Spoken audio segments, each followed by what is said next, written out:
जी नमस्कार। नमस्कार सर। क्या नाम है जी आपका? अंबिका मालवी। अंबिका जी कहाँ से आए आप? सर मैं एमपी बैतूल से हूँ। जी क्या करते हैं आप? सर मैं गवर्नमेंट स्कूल में टीचर हूँ हरदा जिले में।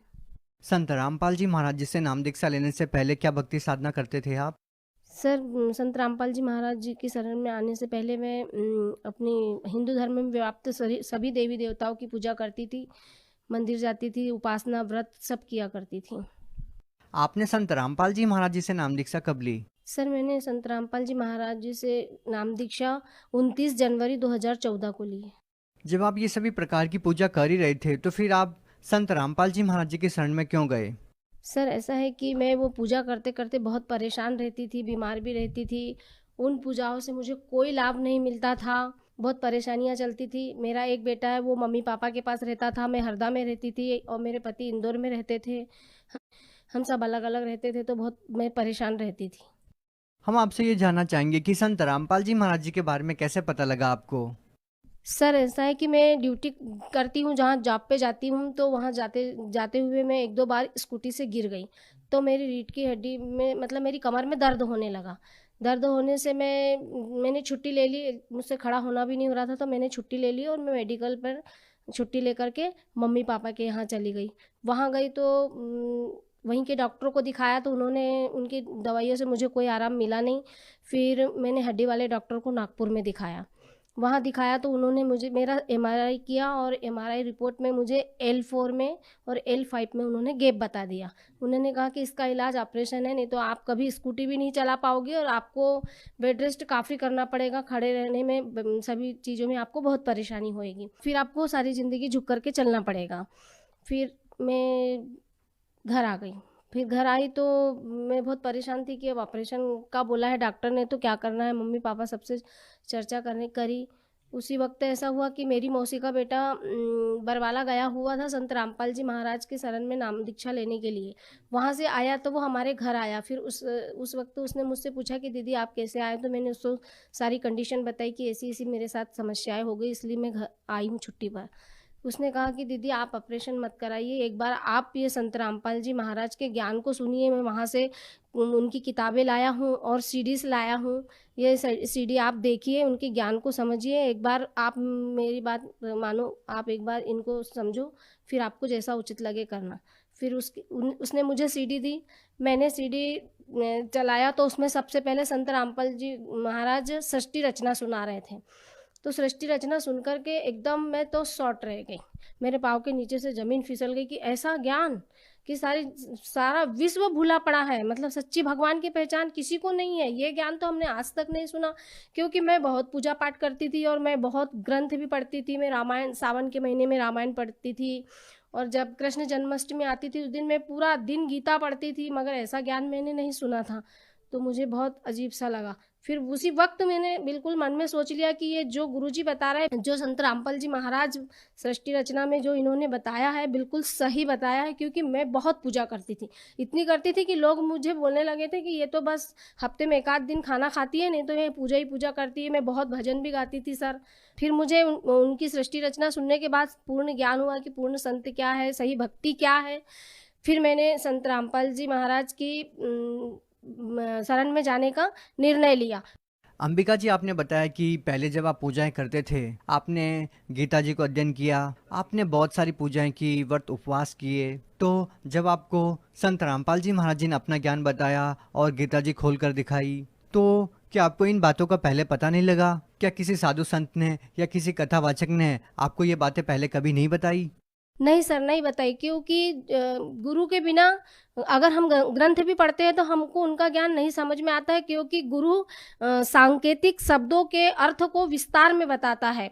वही संत रामपाल जी महाराज ने सारे ग्रंथों का निचोड़ बताया है और उसको बताने के बाद में मेरे समझ में आया कि पूर्ण संत रामपाल जी महाराज है। और उसके बाद मुझे पता चला कि इनकी शरण में जाने से ही सभी प्रकार के लाभ मिलेंगे और पूर्ण मोक्ष होगा और पूर्ण भक्ति इन्हीं के पास है। विश्व में और किसी संत के पास पूर्ण भक्ति नहीं है।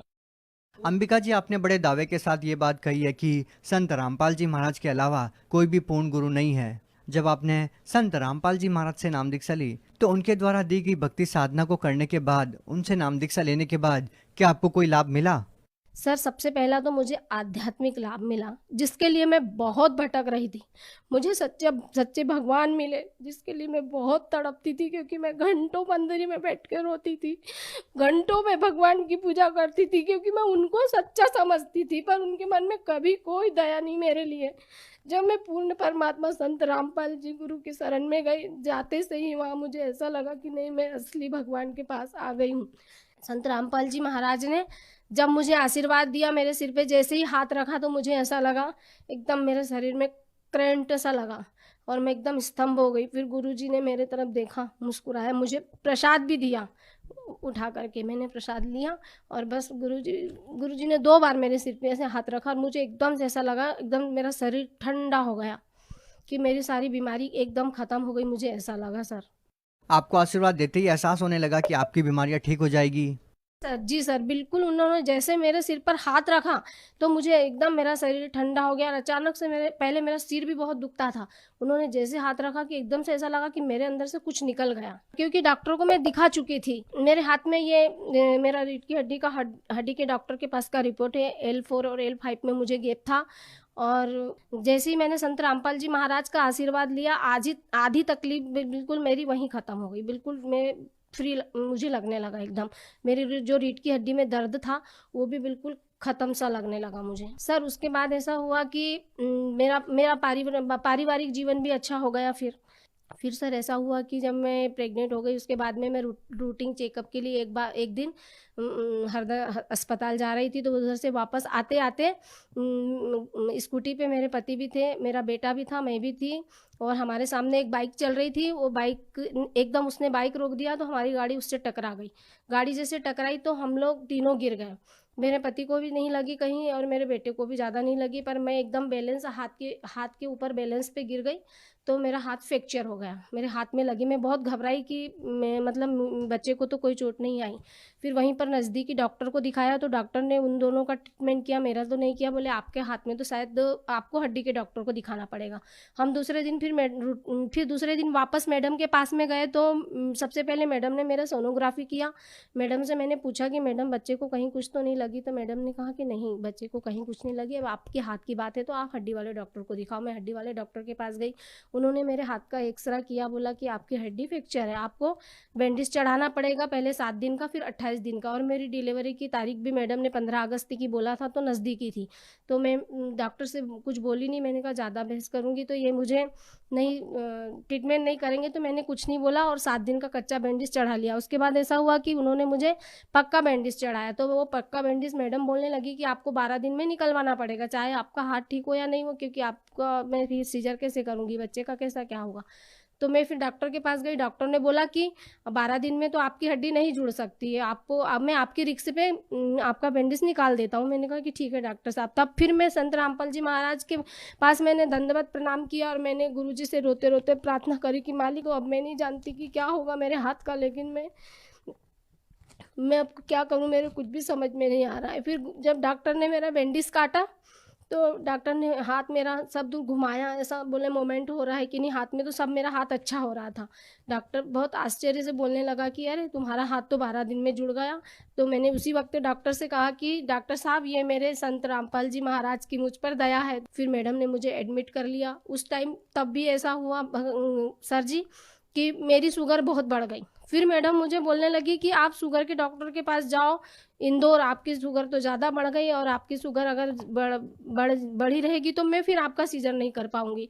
फिर मैं बहुत टेंशन में आ गई। फिर मैंने बंदी छोड़ से कहा कि आपसे बड़ा डॉक्टर दुनिया में कोई नहीं और मैं कहीं जाऊंगी नहीं। आपने मुझसे कहा था कि कुछ नहीं होगा, मैंने दिया है तो मैं कहीं नहीं जाऊंगी, मालिक अब आपको जैसा लगे। तब फिर परमात्मा की मुझ पर ऐसी दया हुई, बंदी छोड़ सदगुरु रामपाल जी महाराज की, कि शाम को मैडम ने मेरा शुगर चेक किया तो वो भी बोलने लगी कि नहीं आपका शुगर तो नॉर्मल है, आपको कहीं नहीं जाना पड़ेगा, मैं आपका सीजर कर दूंगी। फिर 15 अगस्त का दिन आया, उस दिन मैडम ने मेरा सीजर किया। जब मैडम ने मुझे सुन कर दिया था तब मुझे सब पूरा एहसास था कि मेरा सीजर हो रहा है, पर अचानक मेरी आँख लग गई तो मुझे ऐसा सपना आया, ऐसा लगा कि मैं सत्संग समागम में बंदी छोड़ सदगुरु रामपाल जी महाराज के आश्रम में बरवाला पहुंची।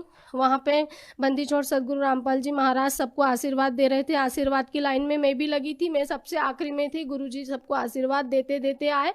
आखिरी में जब मेरे पास आए तो मेरे तरफ देख करके मुस्कुराए, मेरे सिर पे हाथ रखा और एकदम से मुझे चेतना आई। जैसे चेतना आई, मैडम ने मुझसे कहा कि आपका ऑपरेशन सक्सेसफुल रहा, आपको बेटा हुआ है। जी, आपने बताया कि संत रामपाल जी महाराज से नाम दीक्षा लेने के बाद आपको इतने सारे लाभ मिले, तो हम आपसे ये जानना चाहेंगे कि जो महिलाएं आपकी तरह परेशान हैं, तो उन माताओं बहनों को आप क्या संदेश देना चाहते हैं? सर, मैं उन्हें संदेश तो कुछ नहीं दे सकती, बस उनसे हाथ जोड़कर प्रार्थना कर सकती हूँ कि मैं बहुत दुखी थी, बहुत दुखी थी। आज मैं बंदी छोड़ सदगुरु रामपाल जी महाराज की शरण में आई हूँ, जब से मुझे सभी प्रकार के आर्थिक मानसिक सभी लाभ हो रहे हैं और आज मैं बहुत खुश हूँ। मुझे किसी प्रकार की कोई परेशानी नहीं और मुझे अपने आप को ऐसा लगता है कि मैं किसी सुरक्षा कवच में हूँ। अगर मुझे कोई परेशानी भी आती है तो मुझे ये लगता है कि मेरे बंदी छोड़ सदगुरु रामपाल जी महाराज मुझे कोई परेशानी नहीं आने देंगे। मैं अपने आप को बहुत सुरक्षित और बहुत वो करती हूँ सर। ऐसा लगता है कि मुझे मोक्ष का रास्ता मिल गया है। संत रामपाल जी महाराज से नाम दीक्षा कैसे ले सकते हैं? सर, बहुत सारे टीवी चैनलों पे संत रामपाल जी महाराज के सत्संग आते हैं। उसके नीचे एक पीली पट्टी चलती है, उस पे आश्रम के नंबर दिए रहते हैं। आप उस पे फ़ोन लगा करके नामदान सेंटर का पता कर सकते हो। अगर आपको ज्ञान गंगा जीने की राह और कोई बुक मंगाना हो तो आप उस पर से फ़ोन लगा करके बुक भी मंगा सकते हो। यूट्यूब पे और फेसबुक पे लाइक करके आप उस पर भी संत रामपाल जी महाराज के सत्संग को सुन सकते हो और सत्संग को सुन करके समझ के ज्ञान सुनने के बाद में आप बिल्कुल संत रामपाल जी महाराज की शरण लो तो आपका सभी प्रकार से कल्याण होगा। जी, बहुत बहुत धन्यवाद। सत्साई।